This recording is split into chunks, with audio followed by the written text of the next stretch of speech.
এই চ্যানেলে সম্প্রচারিত সকল খবরই সচেতনতামূলক এবং শিক্ষণীয়, কোনো কিছুই প্রভাবিত নয়। দুই সুপারি কিলারকে গ্রেপ্তার করেছে। তাদেরকে মোটা অর্থ দিয়ে খুন করিয়েছে। দুজনের নাম ফারুক বিশ্বাস আর জাকির গাজী। এদেরকে আজ বসিরহাট মহকুমা আদালতে তোলা হবে, এমনটাই খবর। গুলির আওয়াজ পেয়ে আমরা ঘরের থেকে বাইরে বেরিয়ে এসেছিলাম। কতগুলো আওয়াজ পেয়েছিল?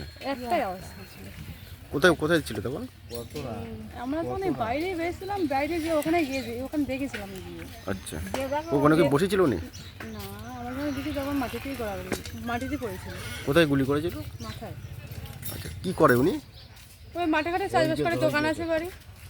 আর পার্টি হাটি কিছু করে? করে না, পার্টি করে। কার সাথে ঘুরে বলছিলেন এসব? ওই এমনি কারো লোকজনের সঙ্গে অত কার সঙ্গে বেড়াইতো, অত খোঁজ রাখি না আমরা। তৃণমূল করে? পার্টি কি করে তা আমার কি করে বলবো, বল কার মনে কি আছে। কতজন দুষ্কৃতী ছিল দেখতে পেয়েছিলেন? না, আমার বাড়ি ছিল, আমার তখন খেয়ে উঠেছি সবাই। আচ্ছা আচ্ছা আচ্ছা, করেছিল? আমি তো জানি না কিছু, তুই কোথায় ছিলি তোমার? আমি ঘরে ছিলাম, তারপরে কি শুনলি? ফোন করেছিল রে কেউ? জানি না আমি কিছু।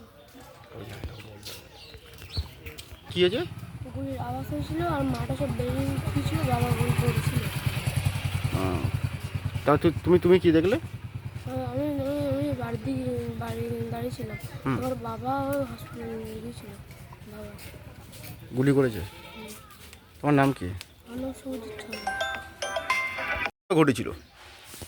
বাড়ি থেকে আমাদের বাজারে গিয়েছিল, বাজার থেকে বাড়িতে এসেছিল, তখন ফোনটা করেছিল। ফোনটা করে বলছে, দাদা আপনি কি বাড়িতে আছেন? তা বললো হ্যাঁ বাড়িতে এসছি এইমাত্র। তা বললো আপনি একটু রাস্তায় আসুন, আপনি একটু রাস্তায় আসুন, আপনার সঙ্গে কথা আছে। তা বলছে কে আপনি সেটা বলুন।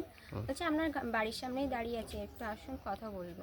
তারপরে ডেকে নিয়ে কি হয়েছে সেটা বলতে পারবো না। গুলির আওয়াজ শুনে আমরা সবাই গেছি। কোথায় গুলি করেছিল? এই তো এই পাশে আছে, এই তো এই বাড়ির সাইডে। মাথায় গুলি করেছিল? হ্যাঁ কোথায় গুলি করেছে? মাথার বাসাইতে। এই মাথার ছবি নেবেন? কখন গুলি করেছে? এক আপনার নাম? লক্ষ্মী সরকার।